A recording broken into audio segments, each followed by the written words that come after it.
Ya, selamat siang. Gue mau bikin video tentang match kemarin, Man City. Habis itu sedikit, nggak terlalu banyak Man City. Habis itu Chelsea Arsenal yang jauh lebih seru. Dan kalau seandainya antar malam ada match bagus di luar skor, tapi matchnya besok gue bikin lagi. Tapi ini minimal gue rekam sekarang jam berapa nih? Jam 2-an, langsung gue upload. Oke? Jadi gini, mulai dari City dulu. City tahu bahwa seperti yang gue sudah bilang, Leicester itu akan ngedrop dan akan ngedrop. Satu-satu bisa nguber City. Walaupun 99,99% Liverpool yang juara, tapi at least lu punya kewajiban untuk memenangkan pertandingan. Dan Sheffield itu bukan tim yang buruk. Mereka sangat bagus dari sisi one touch, dari sisi permainan. Cuman serangan itu sangat gampang dibaca. Dalam arti serangan mereka selalu dari sayap, mengandalkan bola-bola atas. Dan kebetulan City memang bisa dibilang salah satu kelemahan dari City adalah rentan dengan bola-bola atas. Apalagi Fernandinho main nggak terlalu bagus, ya kan? Sebenarnya dari sisi ada kelemahan kenapa City sangat sulit menang hanya dengan 1-0, dan itu butuh gol dari Aguero. Salah satu dropnya performa City di samping cedera, dan kebetulan kemarin Zinchenko sama Laporte sudah bisa main, jadi sudah plus point. Karena Fernandinho sebagai center back nggak banget, asli nggak banget. Terus underperformnya dari beberapa pemain, terutama pemain depan Sterling dan Gabriel Jesus. Untuk gue, Gabsus ini performanya jauh menurun dibanding musim lalu. Dan ketiga, ketidakkonsistenan beberapa pemain seperti Mahrez yang akhirnya ini lagi main bagus, awal-awal nggak main. Terus Bernardo Silva, Gundogan, Kevin De Bruyne nggak selalu main bagus, David Silva. Jadi walaupun stok mereka banyak, kreativitas di tengah, tapi tidak semua pemain selalu bermain bagus. Nah, salah satu kelemahan kemarin juga dari sisi sirkulasi bola itu lambat banget malah kalau gue bilang untuk levelnya City ya, sehingga mereka sangat sulit untuk mengobrak-abrik defense dari Sheffield. Tapi Sheffield memberi perlawanan yang luar biasa.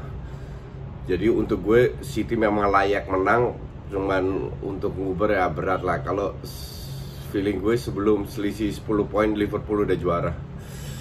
Terus satu wasitnya Inggris kemarin lawak lagi ya.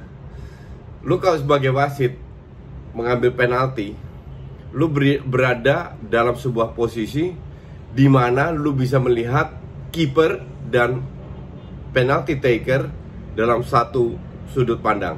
Oke? Kalau kita lihat kemarin, itu bola belum ditendang, kiper itu udah maju 30 cm loh.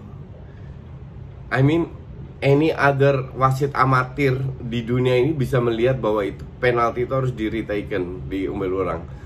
Di Inggris satu wasitnya nggak ngeliat, kedua nggak dapat teguran lagi dari VAR. Untuk guys, it's a big joke bener-bener wasit Liga Inggris ini. Dan setiap minggu itu selalu ada lawak, padahal sudah didukung oleh VAR. Oke? Mungkin alasannya tahun pertama, ya sudahlah. Jadi itu kira-kira City. Sekarang bahas Chelsea Arsenal yang jauh lebih seru. Tapi ya, gue melihat di beberapa 15-20 menit pertama itu sebenarnya agak membosankan.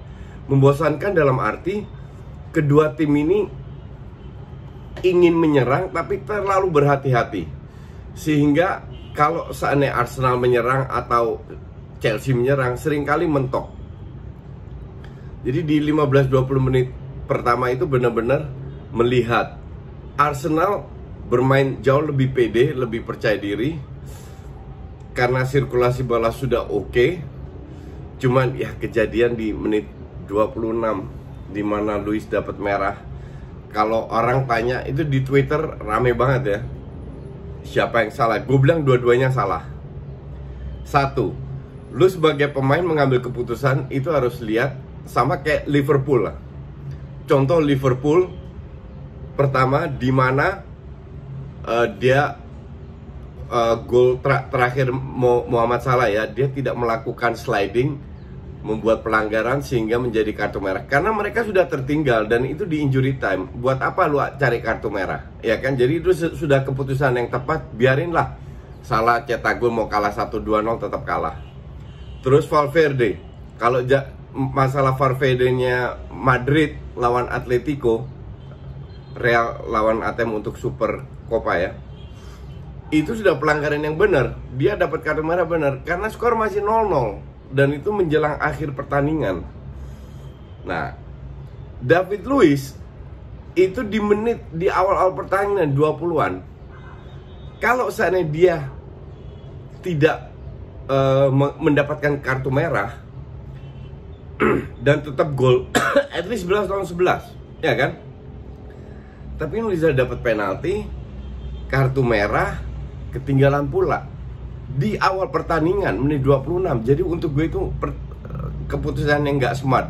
Kalau lu mau bahas soal Mustafi, ya gue bingung apa yang mau dibahas dari ini orang. Ini setiap pertandingan selalu ada passing yang terlalu lambat, dan itu sudah tahun lalu, 2 tahun lalu awal-awal nggak dipakai sama sekali. Sekarang diberi kesempatan main kayak begini lagi. Gue bingung ini pemain. Gue rasa dijual gratis pun gak ada yang mau. Tapi anyway, shit happens. Dan kejadian tertinggal 1-0. Justru pada saat mereka tertinggal 1-0 di akhir-akhir babak pertama, mereka tetap menunjukkan bahwa tertinggal 1-0 dengan 10 pemain, kita ini nggak apa namanya, bukan dibantai lah kasarnya begitu. Kalau ini zaman Emery atau zaman Wenger, ini udah case close lah. Berapa kali juga di bawah Emery dapat kartu merah, selesai. Cuman kemarin yang satu hal yang positif untuk gue adalah melihat fighting spiritnya pemain Arsenal ini luar biasa. Kita harus tahu bahwa pemain Arsenal secara kualitas itu paling bawah dari Big Six menurut gue. Pasti ada yang nggak setuju, but that's fine. Menurut gue itu masih di bawah kualitasnya Chelsea, MU, dan Spurs. Terlalu banyak pemain muda juga yang kualitasnya pas-pasan. Oke, jadi kalau lu bisa tertinggal 2 kali ketinggalan dengan 10 orang, fight terus, mendapatkan peluang dan bisa mencetak gol, itu untuk gue sudah luar biasa. Kalau kalah pun, kalau seandainya 2-1 mereka tidak mencetak gol lagi, untuk gue sih mereka sudah penampilannya sudah luar biasa. But that's football. Terus kalau lihat satu lagi, Martinelli dipuji-puji abis. Sorry ya, gue nonton Martinelli itu udah berkali-kali. Sampai di FA Cup, di League Cup, gue nonton dia. Di UEL, gue nonton dia. Ini anak baru 18 tahun. Goal instingnya luar biasa. Terakhir match sebelumnya gue juga bilang, semoga Martinelli cetak gol, jangan sudah dia dribbling dan lain-lainnya.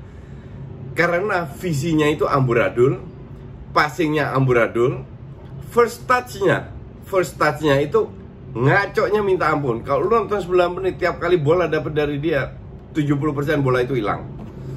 Oke? Beda dengan Lacazette. Memang Lacazette sudah jarang cetak gol lagi, tapi ball touch-nya, tekniknya jauh lebih tinggi. But pemain kayak gitu kadang dibutuhkan juga ya. Gue inget seperti yang sering dikatakan di Twitter, kayak Inzaghi lah. Kayak Inzaghi.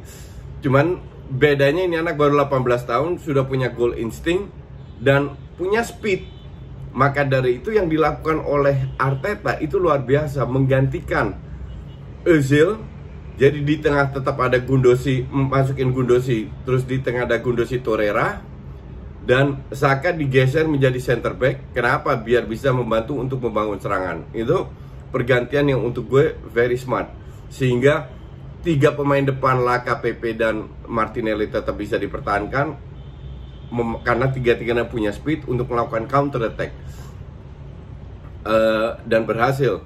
Kalau lu lihat gol itu, ya gue kasihan sama Kante ya. Kante untuk gue tetap pemain yang luar biasa, yang sangat gue respect. Tapi harus kehilangan poin dengan cara kayak begitu, ya that's football, penuh dengan drama. Tapi kalau lihat secara overall, Chelsea layak menang. Karena dari peluangnya, karena mereka mendominasi, karena mereka bermain 11 lawan 10. Tapi kenapa Chelsea di kandang selalu keteteran? Kalau gue bilang ini murni mental issue. Mereka 2 kali di kandang lawan Ajax 9 orang loh, nggak bisa menang. Sekarang lawan Chelsea 10 orang nggak bisa menang. Karena dari peluang yang mereka dapatkan itu semua terlalu terburu-buru dan sering tidak terkoordinir dari sisi menyerang dan bertahan, sehingga transisi itu seringkali buruk sekali. Jadi ini sebuah proses yang harus dialami lagi oleh Chelsea, Frank Lampard. Tapi di luar itu mereka bermain luar biasa. Bagus lah. Gue tidak menyalahkan strategi, murni karena kesalahan individual. Kepa juga musim ini menurun performanya. Jadi untuk gue sih ya beruntung Arsenal bisa mencetak 1 poin, mencuri 1 poin. Oke? Nanti kita lihat match ntar malam. Thank you.